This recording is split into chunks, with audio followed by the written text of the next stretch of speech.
코로나의 위험이 예측한 것보다 더 빠른 속도로 일상을 위협하고 있다. 오늘 아침 중대본 회의에서 나온 발언입니다. 안 그래도 조마조마한 이 코로나19 상황에 오미크론 변수까지 더해졌습니다. 선제적으로 8개 나라 입국 제한 조치를 내린 정부는 대상국가 확대 방안도 검토 중입니다.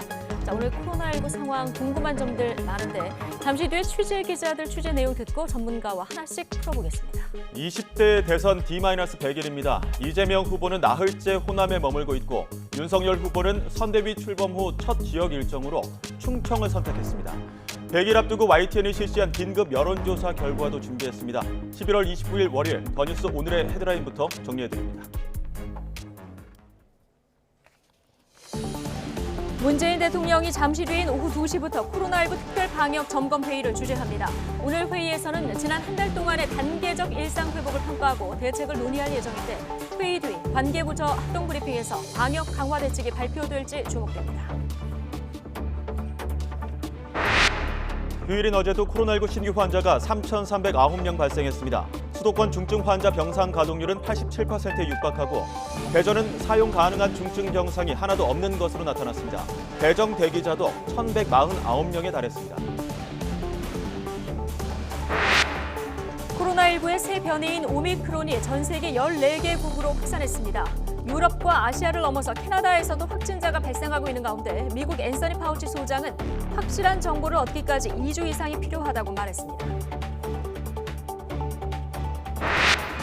대선을 100일 앞두고 광주를 방문하고 있는 더불어민주당 이재명 대선 후보는 자신의 목표는 경제 대통령, 민생 대통령이라고 밝혔습니다.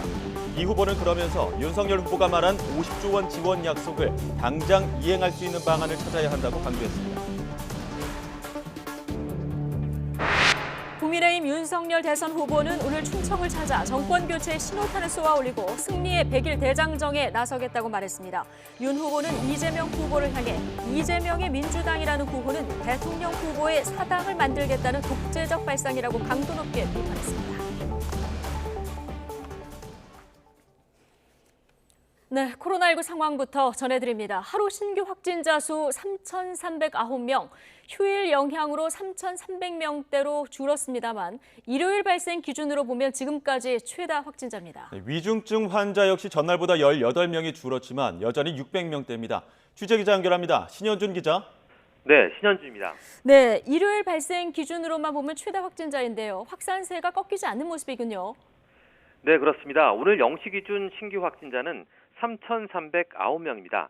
휴일 검사 건수 감소 영향으로 전날보다 600명 넘게 줄었지만 일요일 발생 확진자 수로는 첫 3,000명대로 역대 최다입니다. 감염 경로를 보면 국내 발생이 3,286명, 해외 유입 사례가 23명입니다.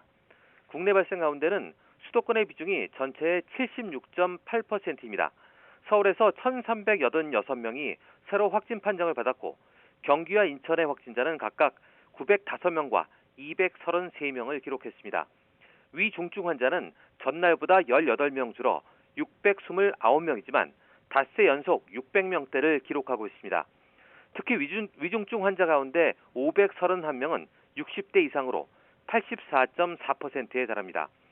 코로나19 관련 사망자는 32명이 늘어서 누적 3,580명이고 치명률은 0.81%로 올라갔습니다.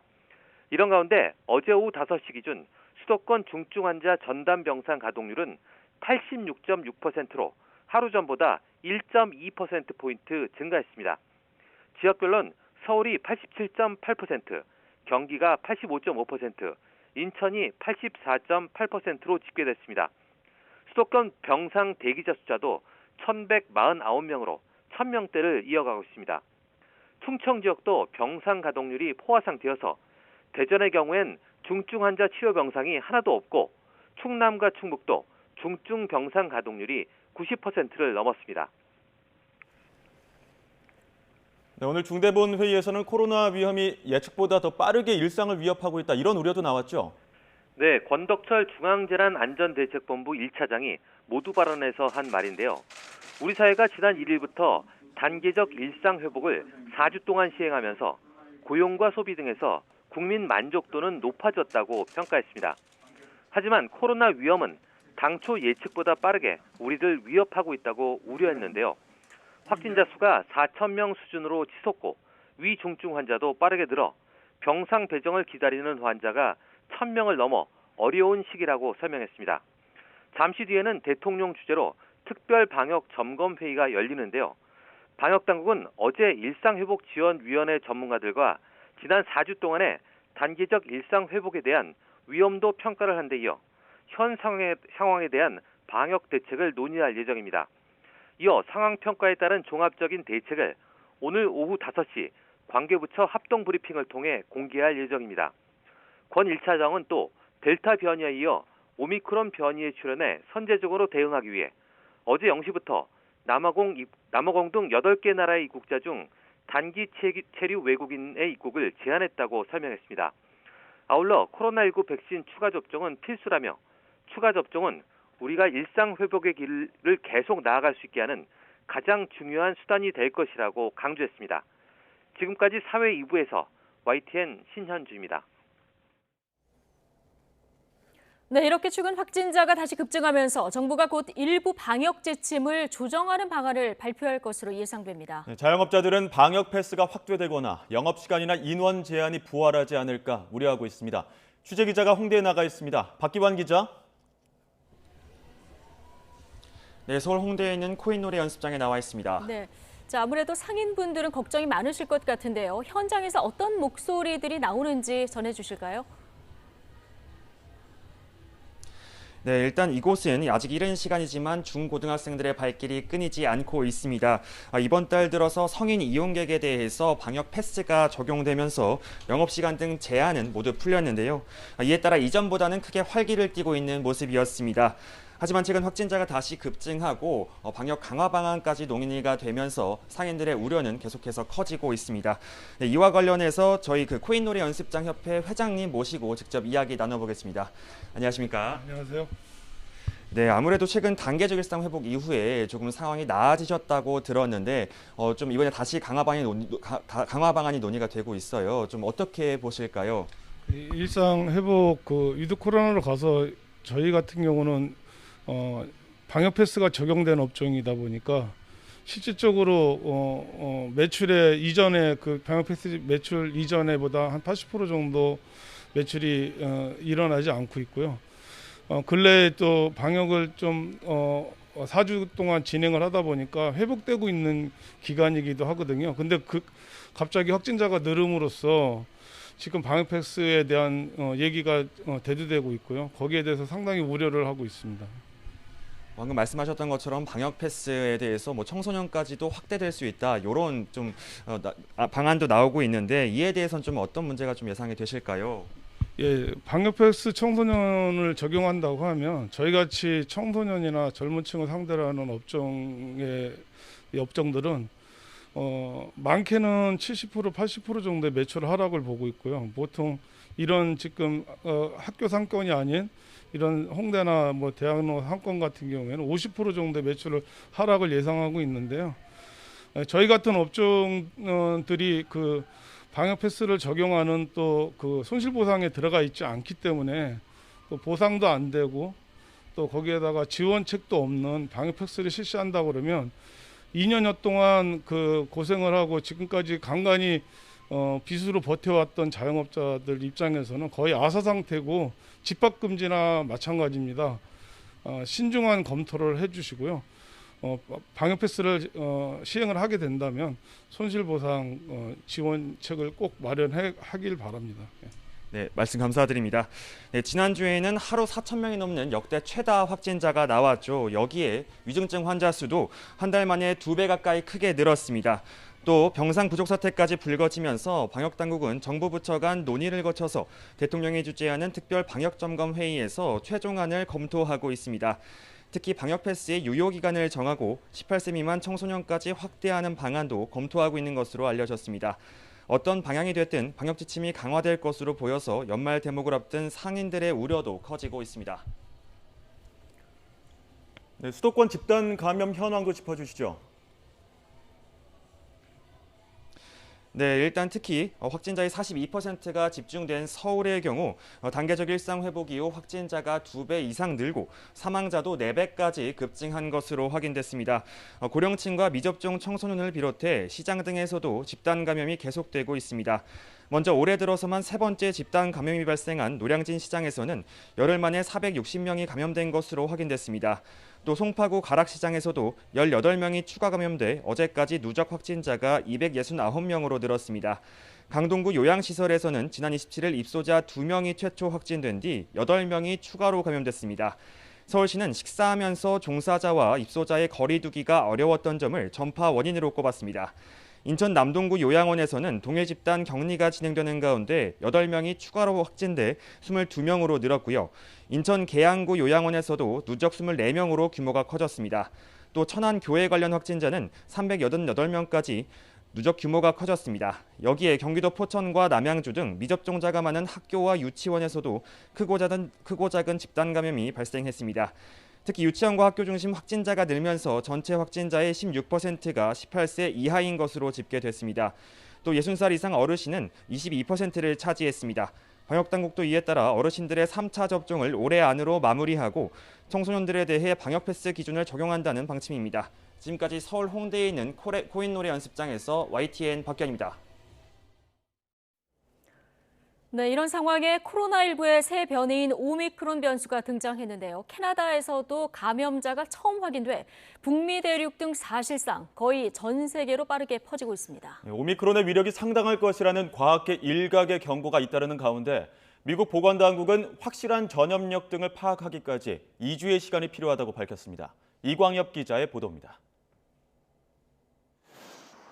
코로나19의 복병으로 등장한 오미크론이 아프리카와 유럽 곳곳에서 감염이 시작된 이후 불과 며칠 만에 북미 대륙에도 퍼졌습니다. 캐나다 정부는 자국민 2명에게서 오미크론 첫 감염 사실을 확인했다고 밝혔습니다. 캐나다 보건당국은 온타리오주 오타와 주민 2명이 최근 나이지리아를 여행한 뒤 오미크론에 감염돼 격리 중에 있다면서 이들의 접촉자도 추적하고 있다고 말했습니다. 장 이브 두클로 캐나다 보건장관은 관찰과 검사가 계속되고 있다면서 캐나다에서 오미크론 추가 감염이 나올 수 있다고 우려했습니다. 과학계 일각에서는 오미크론의 전파력이 델타 변이 6배까지 높을 가능성이 있다는 추정이 잇따라 국제사회가 더욱 긴장하고 있습니다. 하지만 세계보건기구 WHO는 오미크론의 전염력과 중증 위험도를 파악하려면 몇 주 더 시간이 필요하다는 입장입니다. 다만 오미크론으로 인한 재감염 위험이 높아질 가능성이 있다고 설명했습니다. This variant, but it is a variant of concern.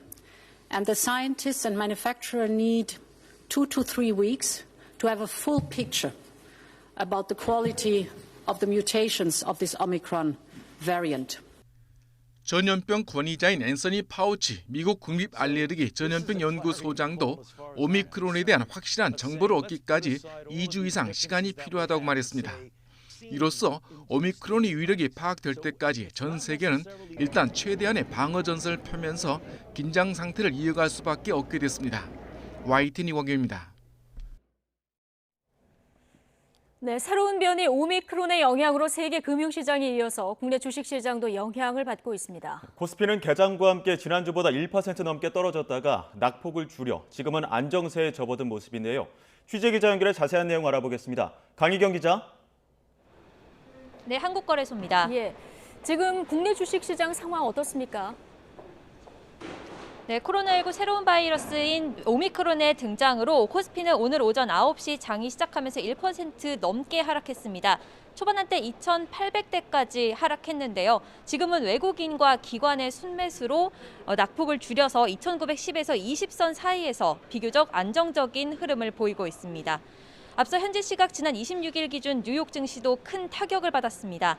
세계보건기구가 오미크론을 우려 변이로 지정하면서 뉴욕 증시는 올해 들어 최대폭으로 떨어졌고 프랑스와 독일 등 유럽 주요국 증시도 4% 넘게 급락했습니다.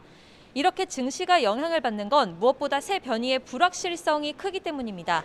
또 각국에서 입국 제한이나 봉쇄가 확산하고 공급망 병목 문제가 다시 커질 수 있게 되면서 투자 심리가 위축됐다는 분석이 나옵니다. 안전자산 선호 심리도 덩달아 높아져서 원달러 환율도 조금 높아졌다가 현재는 안정을 찾은 모습입니다. 다만 변동성이 얼마나 이어질지는 조금 더 지켜봐야 한다는 의견이 많습니다. 기존 백신이 효과가 있느냐, 또 새 변이의 파괴력이 어느 정도 되느냐에 대한 정보가 나올수록 시장의 안정을 되찾아갈 것으로 보입니다. 또 지난해 코로나19 때 주가가 폭락해 기회를 잡은 투자자들의 심리, 미국의 긴축 속도가 늦어질 수 있다는 점 등도 낙폭을 줄이는 변수가 될 수 있습니다. 오미크론으로 국내 금융시장 불확실성과 불안감이 커지면서 정부도 곧바로 대응에 나섰습니다. 기재부는 오늘 오전 8시 반 금융시장 동향 점검을 위한 회의를 열었는데요. 오미크론 변이가 경제 금융시장에 미칠 영향을 면밀히 점검하면서 24시간 모니터링 체제를 가동하고 필요하다면 선제적이고 적극적으로 대응하겠다고 밝혔습니다. 다만 과거 재확산기에 나타난 시장 복원력과 충격 완충 능력이 높아진 점을 고려해 종합적이고 차분한 대응이 중요하다고도 강조했습니다. 지금까지 한국거래소에서 YTN 강희경입니다.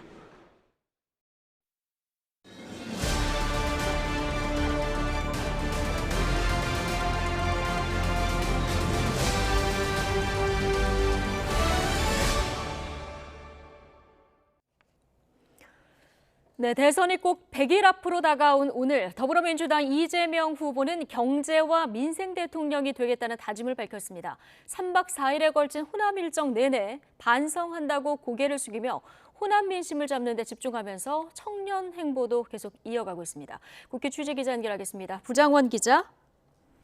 네, 국회입니다. 네, 자, 이재명 후보 오늘로 4일 동안의 호남 일정을 마치는데요. 대선 100일을 앞두고 오늘 구체적으로 어떤 메시지를 내놨습니까?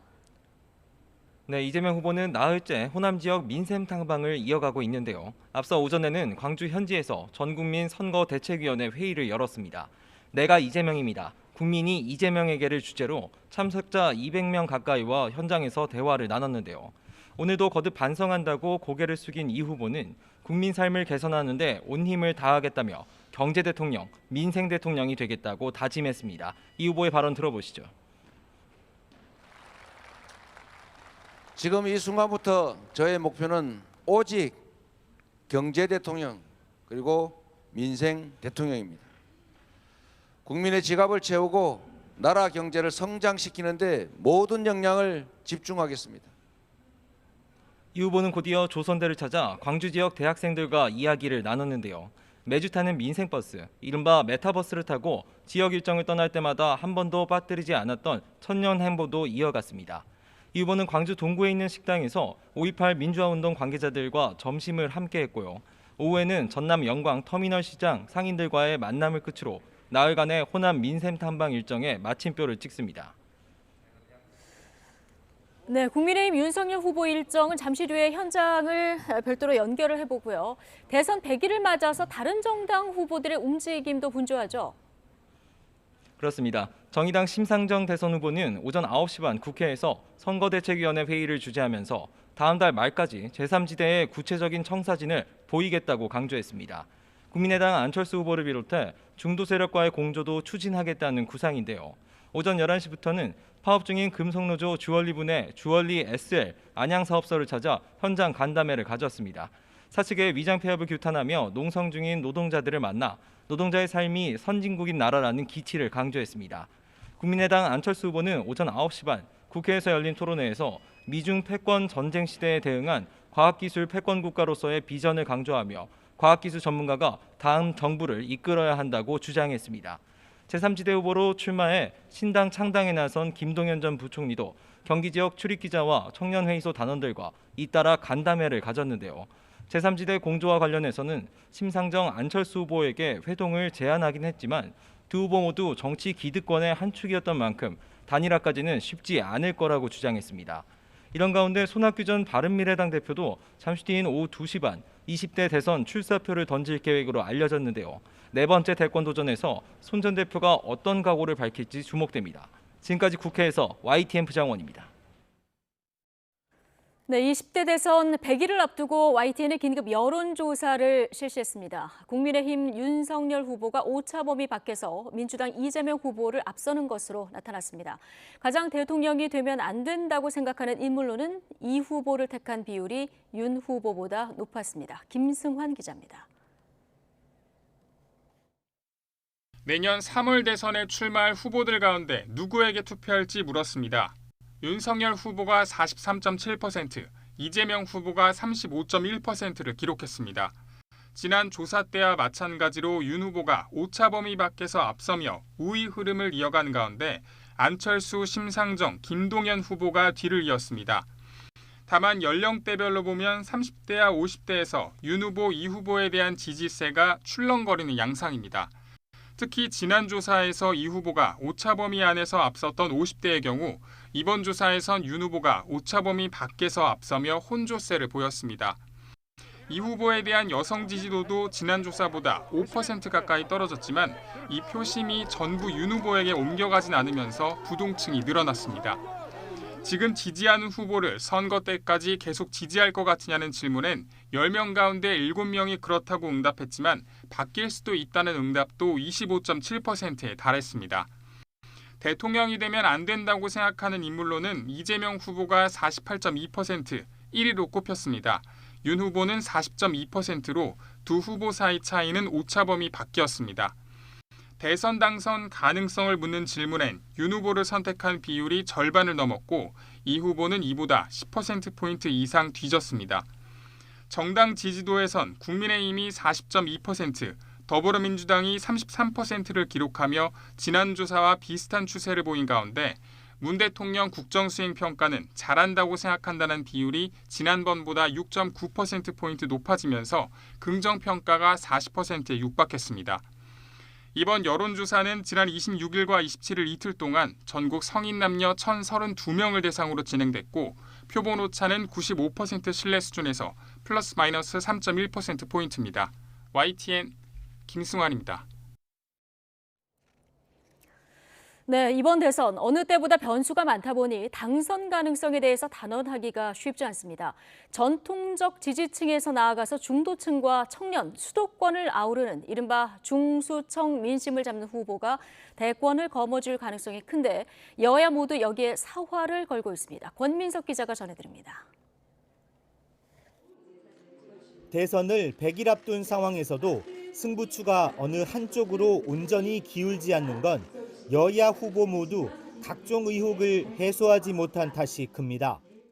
이른바 쌍특검 현안인 대장동 개발특혜 의혹과 부산저축은행 사건 무마 의혹, 검찰 고발 사주 의혹에 더해 이재명 후보는 공직선거법 사건 재판 당시 거액의 변호사비를 대납받았다는 의혹이 정말로 변호사비를 불법으로 받아서 저를 구속하세요.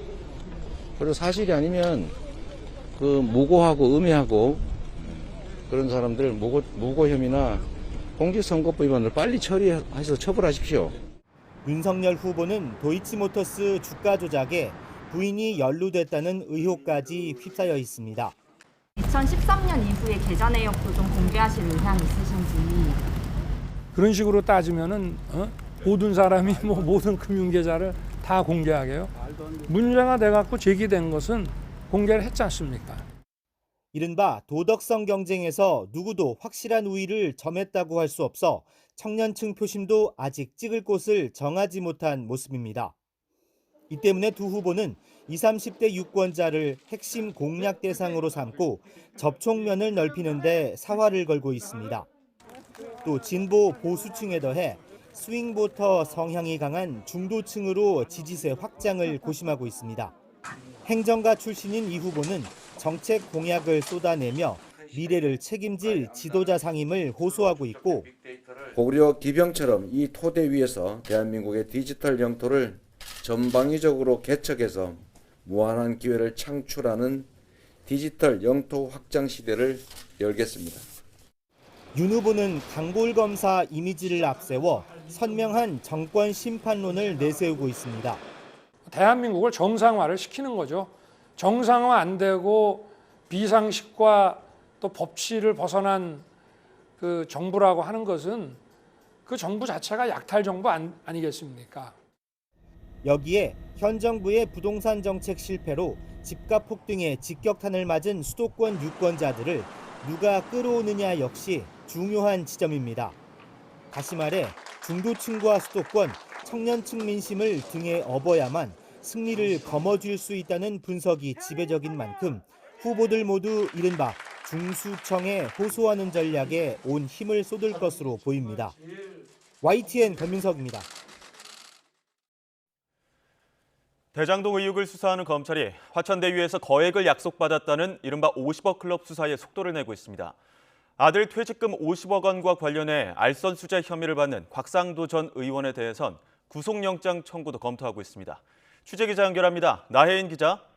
네, 서울중앙지방검찰청입니다. 네, 주말까지 50억 클럽 인사로 지목된 인물들이 줄줄이 검찰에 불려 나왔는데 수사 어떻게 진행되고 있습니까?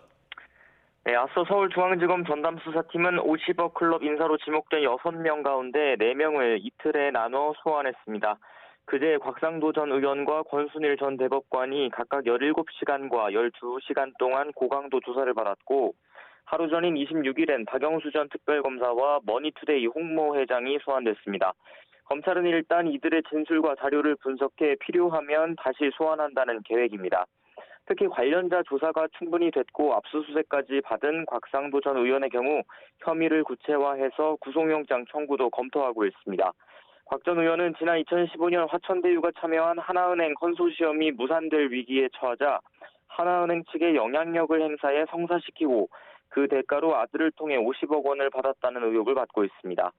박영수 전 특검은 딸의 대장동 아파트 특혜 분양 의혹과 개발사업 초기 부산저축은행 대출을 불법으로 알선한 브로커의 변호인을 맡아서 당시 대검찰청 중앙수사부의 수사를 막은 게 아니냐는 의혹을 받습니다.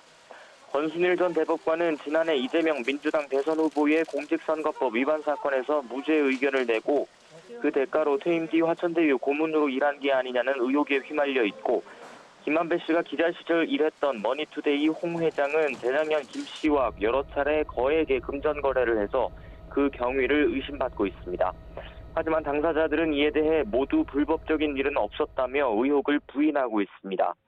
애초 50억 클럽 인사로는 김수남 전 검찰총장과 최재경 전 검사장도 언급됐지만 검찰은 아직 이 2명에 대해서는 별다른 혐의점을 잡아내지 못해 소환 여부를 못 정한 것으로 알려졌습니다.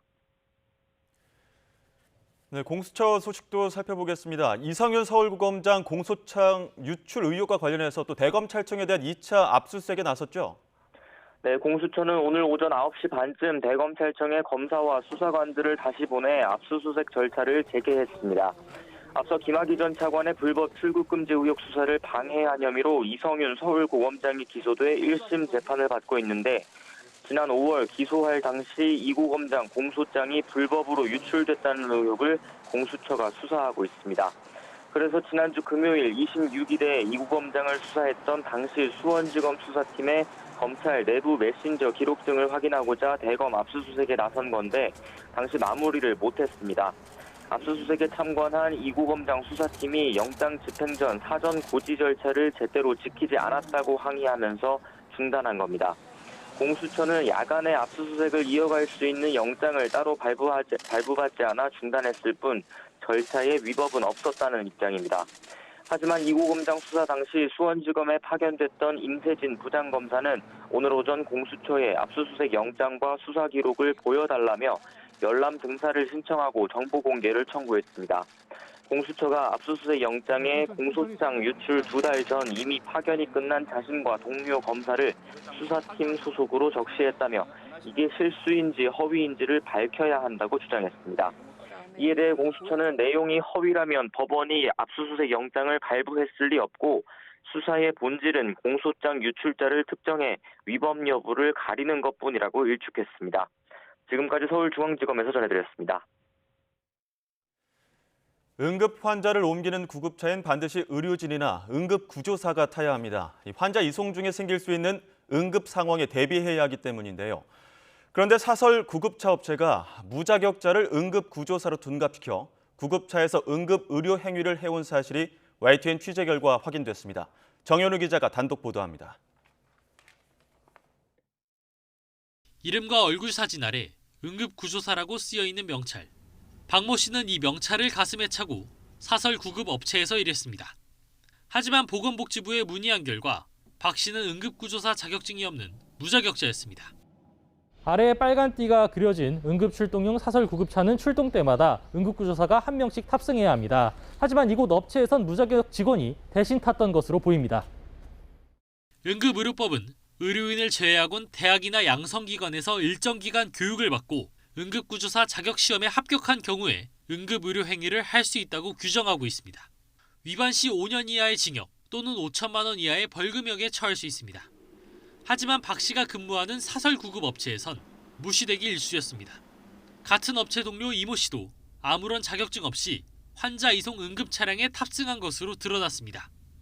산소 마스크 쓴 환자, 15리터 하는 환자를 그거는 응급이거든요. 임의대로 산소도 작동을 해버리고 응급 환자를 이송하는 것을 어떻게 무자격자가 응급구조사 행세를 할 수 있었을까?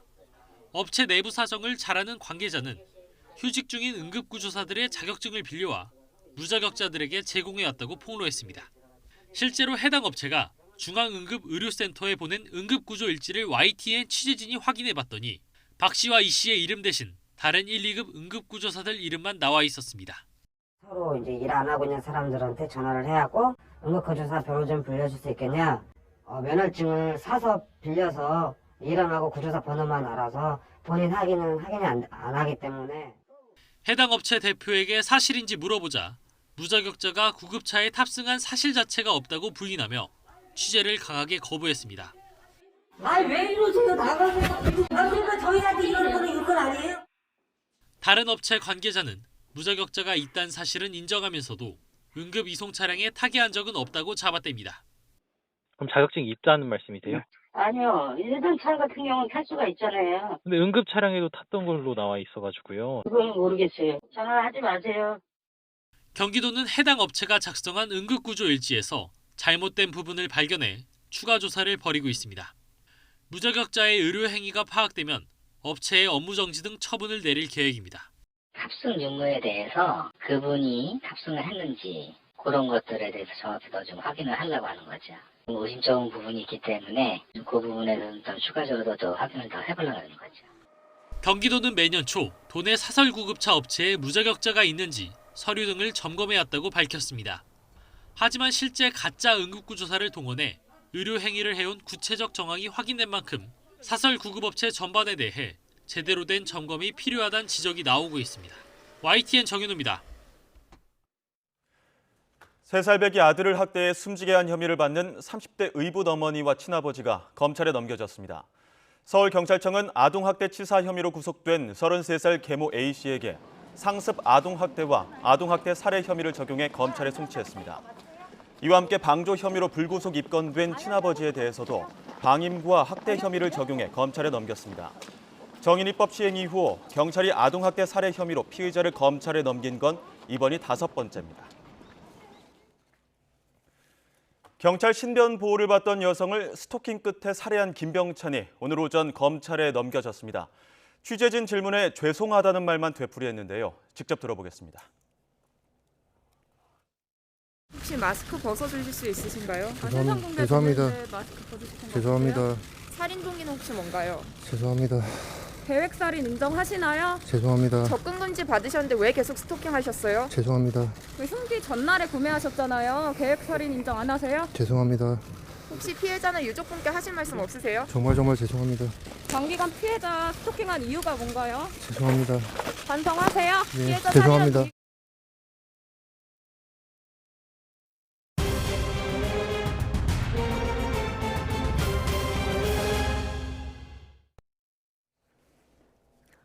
네, 조금 전 2시부터 문재인 대통령 주재로 특별 방역 점검 회의가 진행되고 있습니다. 지난 4주간의 단계적 일상회복 시행을 평가하고 방역 강화 방안을 논의하는 자리인데요. 네, 신상엽 감염내과 전문의와 함께 자세한 내용 짚어보겠습니다. 어서 오십시오. 네, 안녕하세요. 네, 어서 오십시오.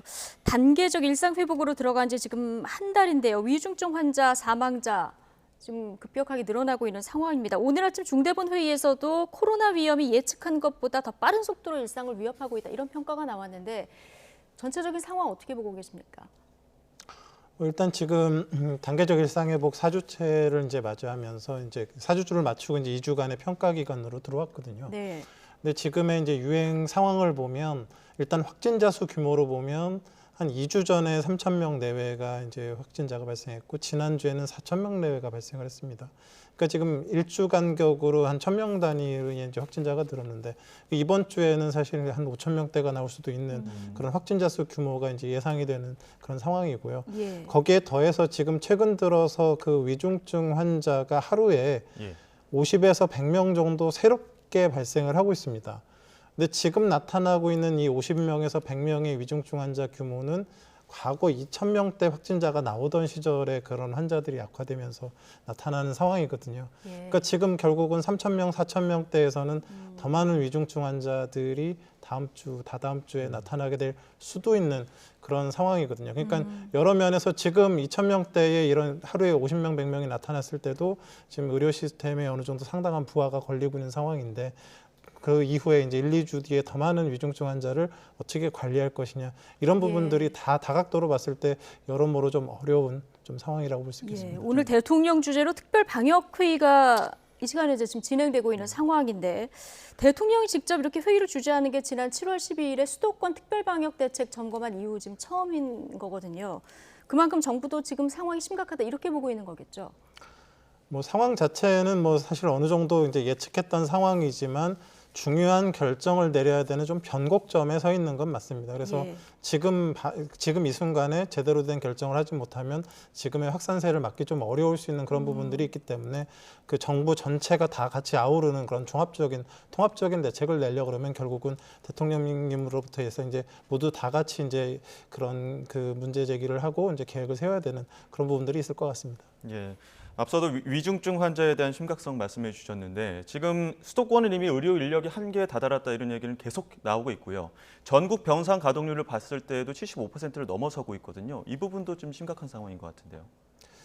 지금 뭐 그 코로나19만 있으면 모르겠지만 사실은 지금 그 코로나19 중환자를 보고 있는 대학병원이나 이런 상급 종합병원들은 뭐 암 환자나 다른 기존의 이제 중증 환자들도 많이 보고 있고 그런 병원들에는 또 긴급한 뭐 사고나 이런 걸로 응급 상황으로 응급실에 내원하시는 중환자 치료가 반드시 필요한 분들도 있는데 사실은 이제 그런 중환자실의 그 개수는 한계가 있는데 의료진도 한계가 있는데 이런 상황에서 그런 여러 중환자들이 다 같이 이런 좀 돌봄을 받아야 되는 상황이기 때문에 이런 그 현재 병상을 최대한 효율적으로 사용하지 않고는 앞으로 이제 지금의 상황들을 좀 타개하기가 어려운 부분들이 있어서 그래서 이제 정부도 정부지만 이제 의료계와 정부가 이렇게 다각도로 좀 협의를 해야 되는 상황인 것 같습니다. 예, 코로나 이외의 응급 환자들도 병원 문턱을 못 넘어서 숨지는 사례 이런 사례는 좀 없어야 되는 그런 상황인데요. 앞서 이제 오늘 중요한 결정을 내려야 하는 변곡점인 건 맞다 이런 얘기를 해주지 않으셨습니까? 자, 오늘 지금 회의가 진행 중이고 회의가 끝나고 나면은 방역 대책이 발표될 예정인데 가장 중요하게 어떤 점들이 발표가 돼야 된다고 보십니까? 단계적 일상 회복에서의 이제 확진자 수 증가는 사실 뭐 예측이 됐던 부분인데 이제 이게 예상보다 너무 많이 발생하거나 위중증 환자가 너무 많이 발생해서 이제 문제가 생기는 부분들은 사실 어느 정도는 이제 막아야 되고 대응을 해야 되거든요. 그 대응의 일환으로 이제 정부에서 생각했던 거는 이 일상 회복을 단계적으로 하겠다라는 그런 단계적 그 이제 점차 빗장을 풀겠다라는 것과 방역 패스를 도입해서 같이 관리를 하겠다 이 두 부분이었는데 이 두 부분에 다 이제 사실은 좀 보완을 해야 될 부분들이 있는 거죠. 근데 1차적으로 일단 지금 단계적인 이 부분들, 사회적 거리두기 조정 부분에 있어서는 지금 정부 당국에서 아직 좀 뚜렷한 그런 아직 그 의견을 좀 정확하게 제시를 하고 있지는 않은 것 같고요.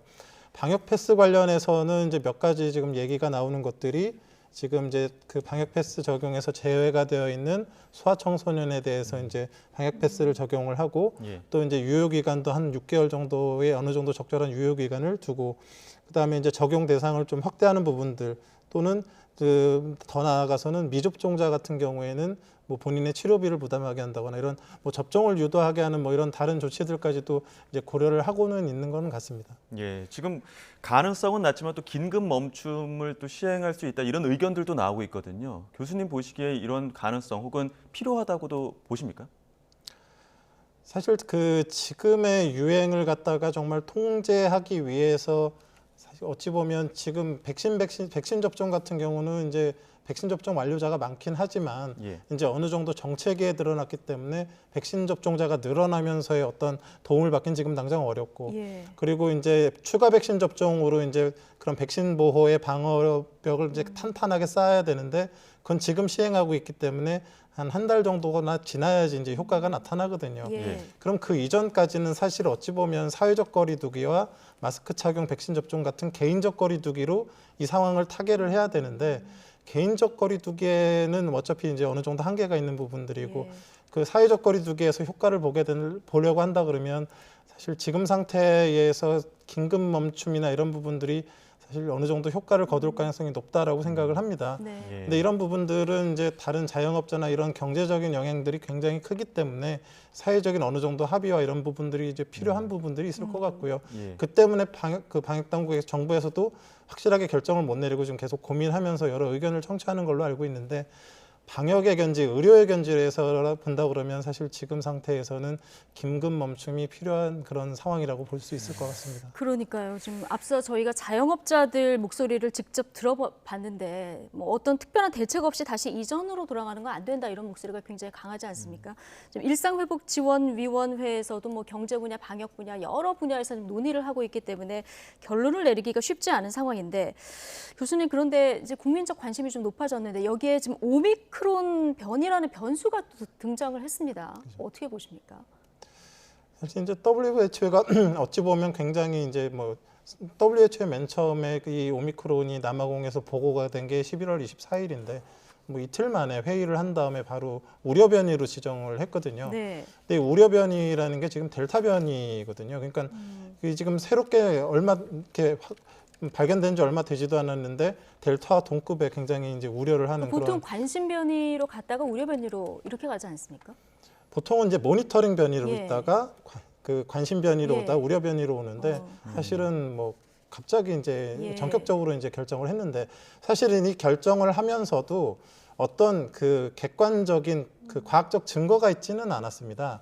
아직은 이 변이가 얼만큼 전파력이 강한지 혹시 뭐 그 좀 중증화시키는 능력이 뛰어난지 아니면 백신을 얼마나 회피하는지를 잘 모르지만 두 가지 근거를 지금 가지고 있습니다. 하나는 그런 이제 과학적인 근거는 없지만 지금 오미크론이 유행하고 있는 남아공 현지에서 유행이 급격하게 확산을 하고 있습니다. 이제 그런 부분들이 하나가 이제 우려가 되고 있는 부분들이 있고 이 오미크론에 대한 그런 유전자 분석을 해봤더니 스파이크 단백질 부분에 굉장히 많은 그런 유전자 변이 부분이 생겨 있기 때문에 이것이 결국은 전파력 증가나 아니면 백신 회피 능력을 가질 가능성이 굉장히 높기 때문에 일단은 굉장히 우려되니까 우려 변이를 지정해놓고 그거에 대한 이제 과학적인 근거들을 좀 더 보완을 해서 전 세계적인 대응을 해야 되겠다라고 싶어서 이제 우려 변이라고 이제 지정을 하게 된 것 같습니다.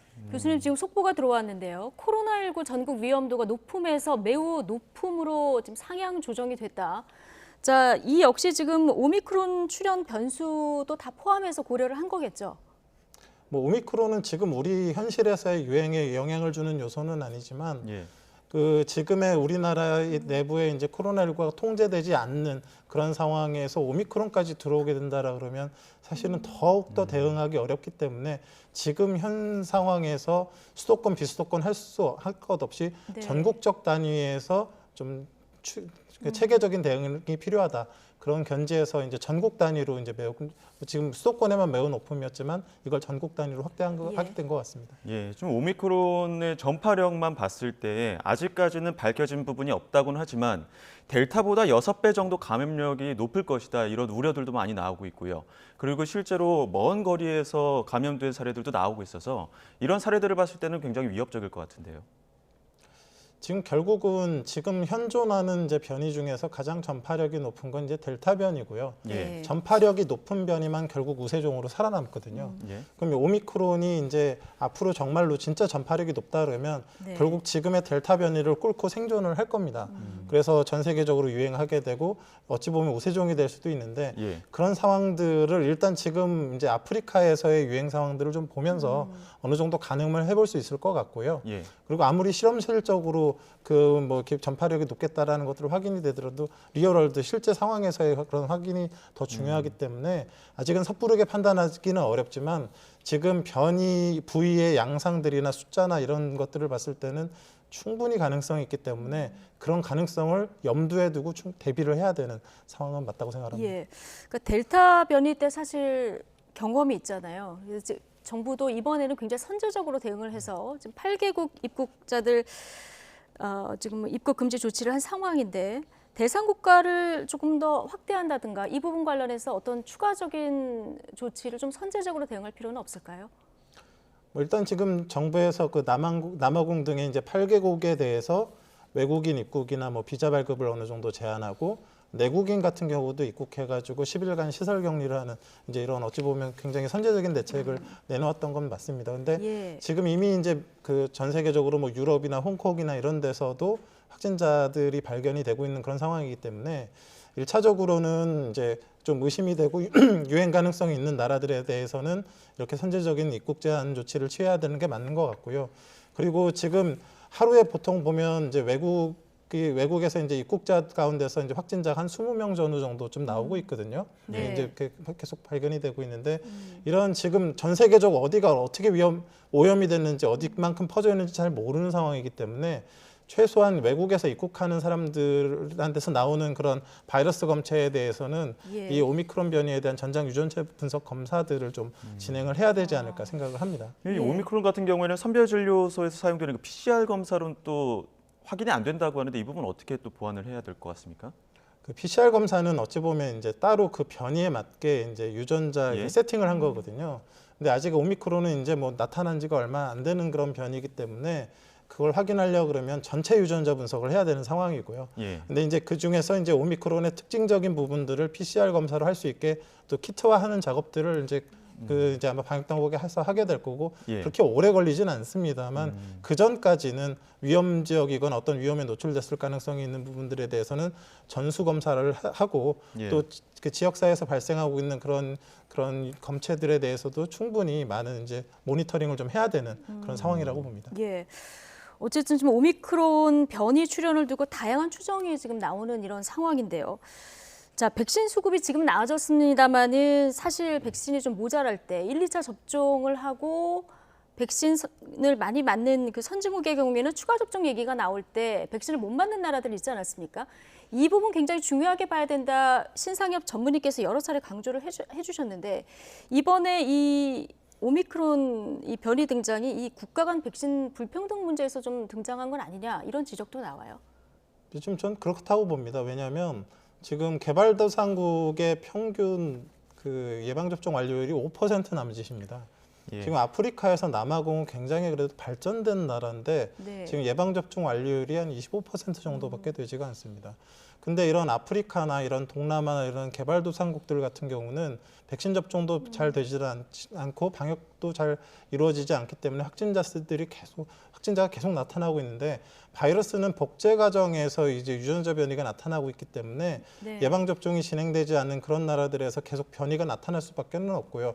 특히나 지금 지금 오미크론 변이 같은 경우는 에이즈 환자에서 좀 더 이제 나타났을 가능성들이 제기가 되고 있는데 이제 에이즈 환자 같은 경우 치료가 받지 못한 상황에서는 그럼 이런 바이러스가 들어왔을 때 장기간 생존하게 되거든요. 근데 아프리카나 이런 개발도상국들에서는 치료받지 못한 에이즈 환자들이 상당히 많습니다. 그래서 그런 환자들 안에서 바이러스가 오랜 기간 동안 생존하면서 외부에서 들어오는 그런 항체들에 대응하는 변이를 계속 일으키고 그런 나라들이 그래서 결국은 새로운 변이가 생겼을 때 선진국들이 아무리 뭐 예방접종 완료하고 추가 백신 접종을 해도 새로운 변이가 왔을 때 대응을 하려고 그러면 또 처음부터 시작을 해야 되기 때문에 전 세계적으로 백신 접종이 한꺼번에 많이 이루어지고 한꺼번에 전 세계적으로 이런 코로나19를 통제하는 이런 방식이 되지 않으면 앞으로도 똑같은 이제 안 좋은 사이클을 반복하게 될 가능성이 높아서 이제 추가 백신 접종도 접종이지만 좀 어느 정도 백신 여유가 있는 그런 나라들에서는 그런 접종이 이루어지지 못한 나라에 충분히 백신 좀 공급을 해줘야 될 것 같습니다.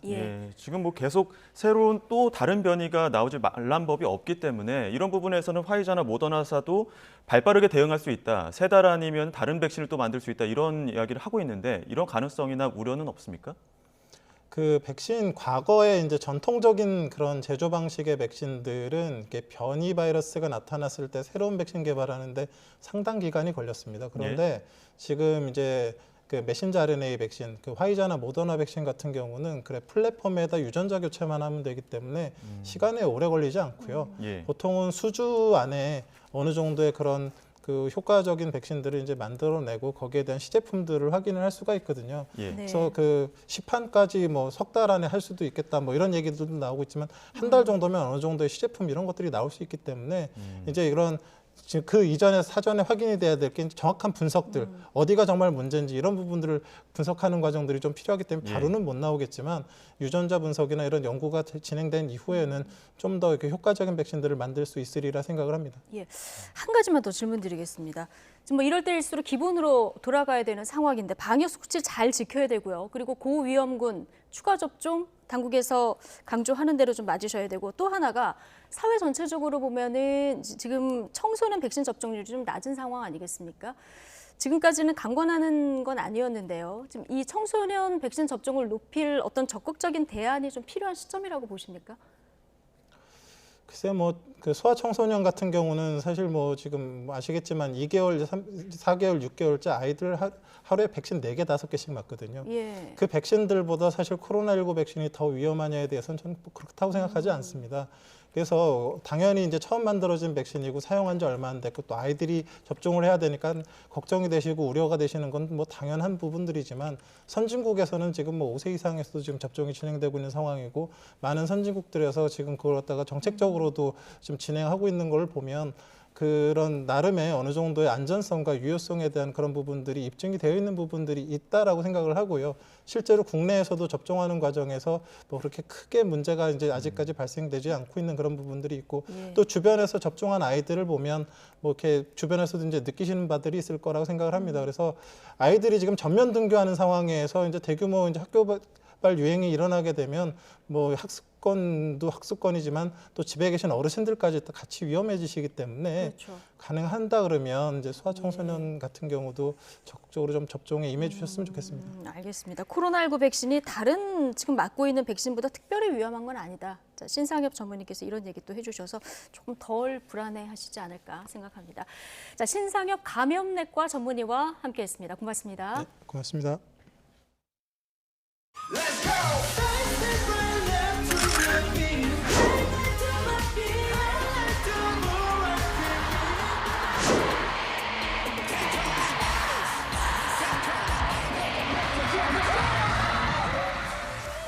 앞으로 소원은 많은 팬분들 곁으로 투어를 떠나고 싶은 게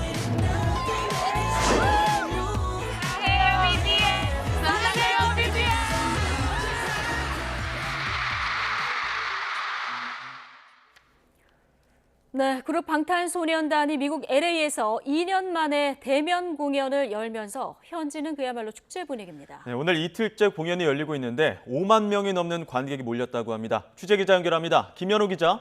네, 문화사회과 과학부입니다.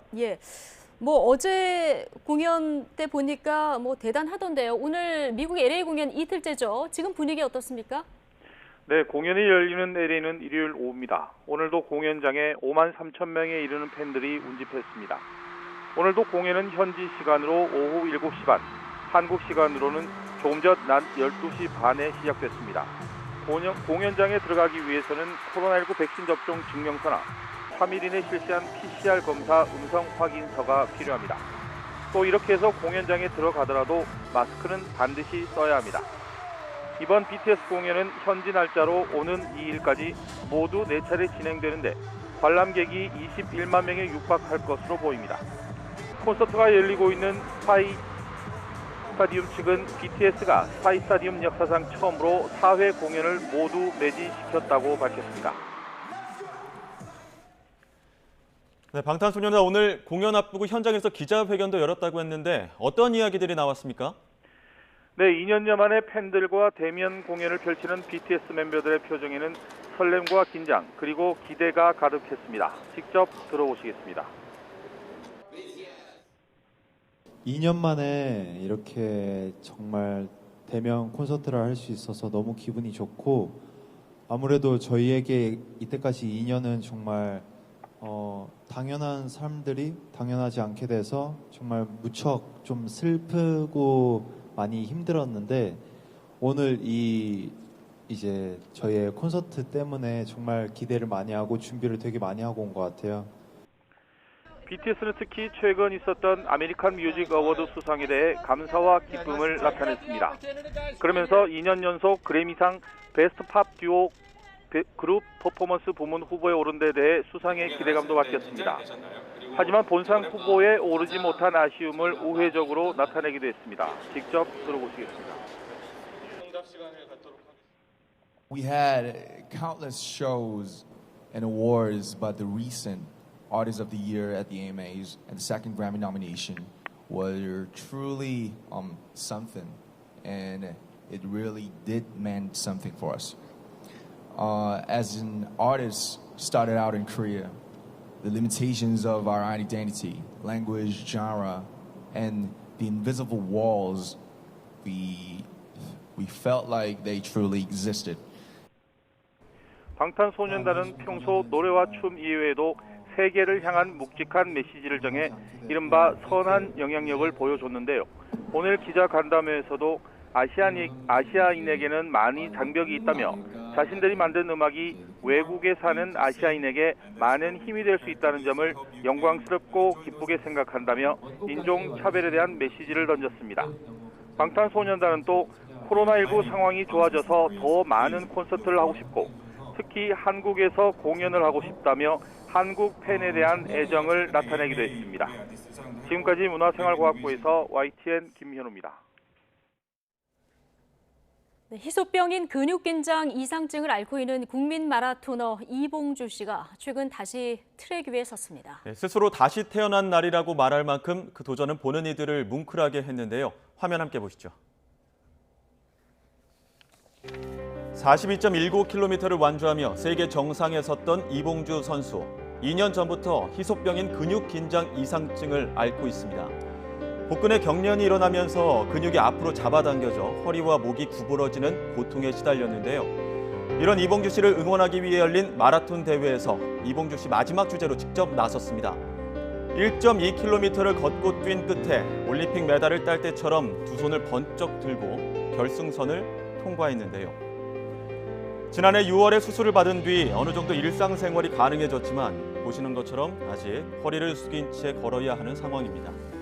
이 씨는 2년 만에 긴 거리를 달려 통증이 느껴졌지만 꼭 완주하고 싶었다며 다시 태어난 날이라고 활짝 웃었습니다. 이 씨는 회복하면 봉주루 라이프라고 외치며 30분만이라도 운동장을 달리고 싶다면서 내년에는 꼭 대회 참가자들의 페이스메이커로 함께 뛰겠다고 약속했습니다.